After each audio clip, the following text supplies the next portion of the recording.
자율신경계 이상증, 원인과 증상부터 검사 예방 치료까지 알려드립니다. 안녕하십니까? 오늘은 우리 몸에서 잘 눈에 보이지 않지만 건강에 큰 영향을 미치는 자율신경계와 그 이상증에 대해 말씀드리겠습니다. 많은 분들이 피곤하거나 두근거림, 어지럼증 같은 증상을 경험하시지만 단순 스트레스나 체력이 부족해서 그런 것이라고 넘기곤 합니다. 그러나 실제로는 몸 안에 자동 조절 장치라고 할 수 있는 자율신경계에 문제가 생긴 결과일 수도 있습니다.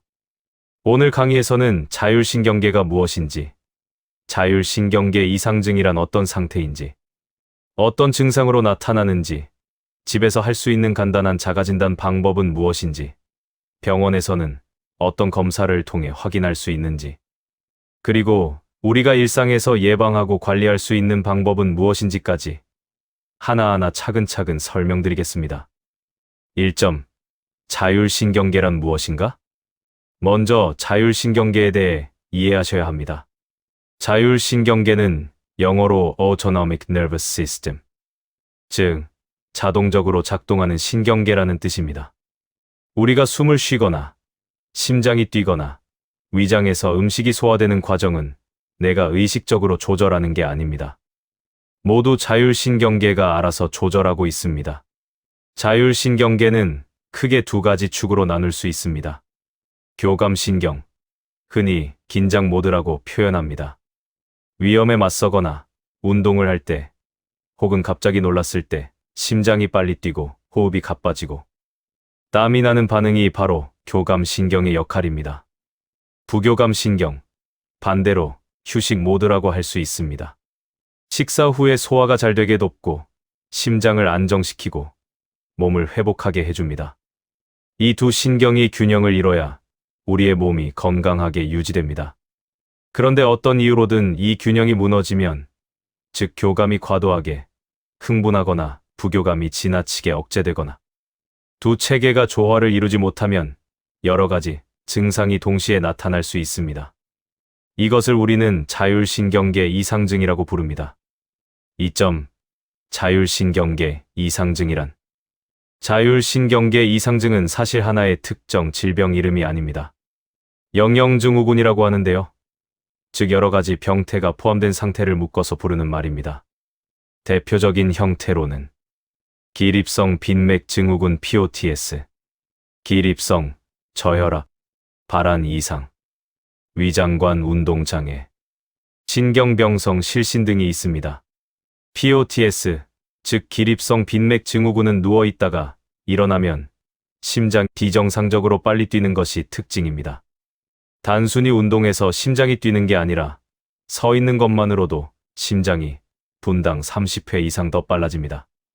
이런 경우에 환자분들은 아침에 일어나면 심장이 미친 듯이 뛴다, 어지럽다, 쓰러질 것 같다라고 말씀하시곤 합니다. 기립성 저혈압은 일어설 때 혈압이 떨어져서 눈앞이 캄캄해지고 경우에 따라서는 실제로 쓰러지기도 합니다. 흔히 어지럼증이라고 하지만 원인은 혈압 조절의 실패에 있습니다. 이 밖에도 땀이 지나치게 많이 나는 다한증, 반대로 땀이 거의 나지 않아 체온 조절이 안 되는 경우도 있고, 소화불량, 변비, 설사 같은 위장 증상으로 나타나기도 합니다. 3점. 주요 증상들이 왜 흔히 심리 문제로 오해되는가? 자율신경계 이상증의 어려운 점은 증상이 매우 다양하고 전신에 걸쳐 나타난다는 것입니다. 그래서 환자분들이 여러 과를 전전하다가도 원인을 못 찾는 경우가 많습니다. 심혈관 증상으로는 가슴 두근거림, 가슴 압박감, 기립시 어지럼과 실신이 있고, 위장관 증상으로는 식사 후 더부룩함, 위가 더 이상 비워지지 않는 느낌, 변비와 설사 번갈이 오는 불편감이 있습니다. 호흡 쪽으로는 이유 없이 숨이 가쁘거나 과호흡이 동반되기도 합니다. 발한도 마찬가지입니다. 어떤 분은 조금만 더워도 땀이 비오듯 흐르고, 어떤 분은 여름에도 땀이 안 나서 열이 몸에 쌓이는 느낌을 호소합니다. 또 하나 중요한 건 신경정신 증상입니다.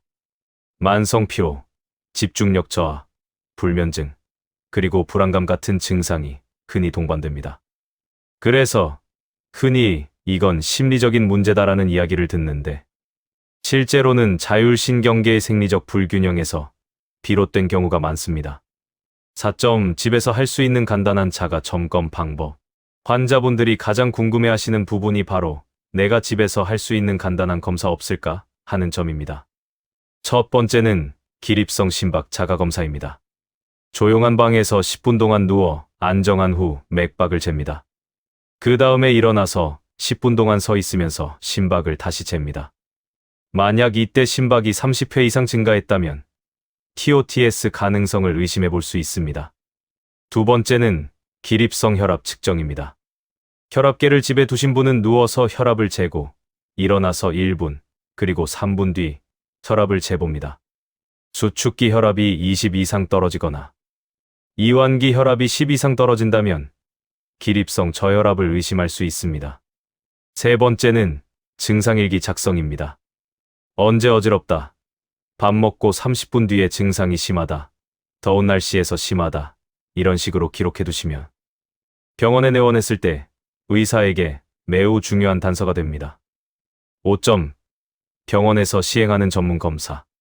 자가 점검에서 이상이 보이면 반드시 전문의 진료를 받아야 합니다. 병원에서는 자율신경기능 검사라는 표준화된 검사를 시행합니다. 가장 대표적인 것이 경사검사 틸트 테이블 테스트입니다.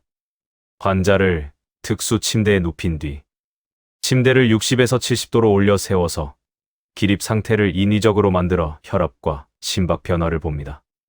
이 과정에서 POTS나 기립성 저혈압 여부를 객관적으로 확인할 수 있습니다. 그 밖에 심호흡 검사는 일정한 호흡을 하게 하면서 심박의 변화를 분석해 부교감 신경의 기능을 확인합니다. 발살바 검사는 숨을 참고 압력을 주는 동안의 심혈관 반응을 분석해 교감 부교감 기능을 함께 봅니다. 또 발환검사 QSART는 땀 분비 반응을 측정해 말초, 교감 신경의 기능을 평가합니다.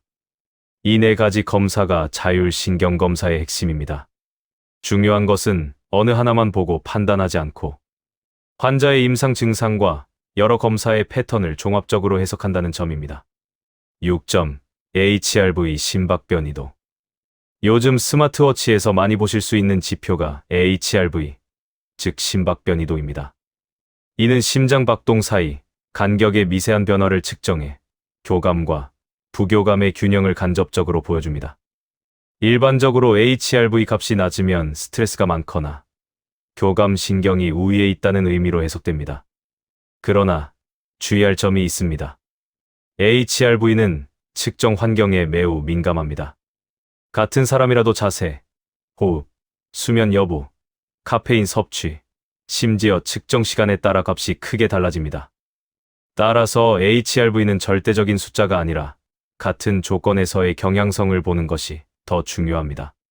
7점. 예방 방법과 생활관리. 자율신경계 이상은 생활습관만으로도 증상을 크게 줄일 수 있습니다. 가장 중요한 5가지를 말씀드립니다. 첫째, 수분입니다. 하루 2에서 3리터의 수분을 섭취하는 것이 기본입니다. 둘째, 염분 보충입니다. 저혈압 성향이 있고 특별한 금기가 없다면 염분을 늘려 혈액량을 확보하는 것이 도움이 됩니다. 셋째, 압박 스타킹입니다. 허벅지까지 오는 압박 스타킹을 착용하면 정맥 기원을 도와 증상이 줄어듭니다. 넷째, 운동입니다. 처음에는 누워서 하는 자전거, 수영 같은 좌식 운동부터 시작해 점차 기립 운동으로 확대해야 합니다. 다섯째, 체위와 온도 관리입니다. 갑자기 일어나지 않고 더운 환경을 피하며 오래 서 있어야 할 때는 다리 근육을 반복적으로 수축해주는 것이 좋습니다. 8점. 집에서의 응급 대처. 증상이 갑자기 심해질 때 도움이 되는 방법도 있습니다. 어지럽거나 심장이 빨리 뛴다고 느껴질 때는 바로 앉거나 쭈그려 앉아 다리 근육에 힘을 주어 정맥 혈류를 밀어 올려주세요. 찬물을 소량 마시는 것도 단기적으로 도움이 됩니다. 호흡이 불안정할 때는 깊고 느린 복식 호흡으로 과호흡을 줄이는 것이 좋습니다. 하지만 만약 실신 전조, 흉통, 호흡곤란, 진경학적 이상 같은 경고 신호가 있으면 절대 지체하지 말고 즉시 병원 진료를 받으셔야 합니다. 9점. 병원 치료. 병원 치료의 원칙은 생활 관리가 먼저이고 증상이 조절되지 않을 때 약물이 추가됩니다. 심박이 지나치게 빠른 경우에는 낮은 용량의 베타 차단제나 이바브라딘이 도움이 됩니다. 혈압 조절이 필요한 경우에는 미도드린 같은 혈관 수축제나 플루드로코르티손 같은 약제가 사용됩니다. 다만 약물은 개인차가 크고 부작용도 있기 때문에 반드시 전문의와 상담을 통해 본인에게 맞는 치료를 찾아야 합니다. 정맥수액은 급성 악화 시 단기적으로만 사용되고 장기적 치료로는 권장되지 않습니다. 10점. 롱코비드와의 연관성. 최근 연구에서는 코로나19 감염 이후 자율신경계 이상, 특히 POTS 증상이 증가했다는 보고가 많습니다. 코로나 후 수개월이 지나도 어지럼, 심계항진, 피로감이 계속되는 경우, 단순 체력 저하가 아니라 롱코비드 관련 자율신경 이상일 수 있습니다. 이런 경우에는 반드시 전문적인 평가가 필요합니다. 마지막으로 환자분들이 자주 하시는 질문을 몇 가지 짚어보겠습니다. 카페인은 무조건 나쁘냐? 아닙니다. 개인차가 있습니다. 다만 오후 늦게는 피하는 게 좋습니다. 소금은 얼마나 먹어야 하나? 특별한 금기가 없다면 하루 8에서 10g 정도를 고려하지만 고혈압이나 신장질환이 있다면 반드시 의사와 상의해야 합니다. 운동은 어떻게 시작해야 하나?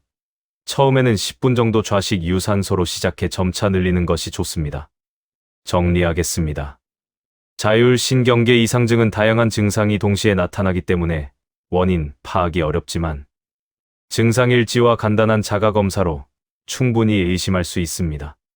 병원에서는 표준화된 자율신경검사를 통해 진단하며 치료의 기본은 생활습관 개선입니다. 필요할 경우 증상에 맞춘 약물을 사용합니다. 무엇보다 중요한 것은 꾸준함입니다. 수분, 염분, 운동, 수면 습관을 유지하고 증상이 심하거나 위험 신호가 나타나면 반드시 전문의를 찾아야 합니다. 오늘 강의를 통해 자율신경계 이상증을 이해하시고 일상에서 실천할 수 있는 작은 변화가 여러분의 삶의 질을 지켜줄 수 있기를 바랍니다. 감사합니다.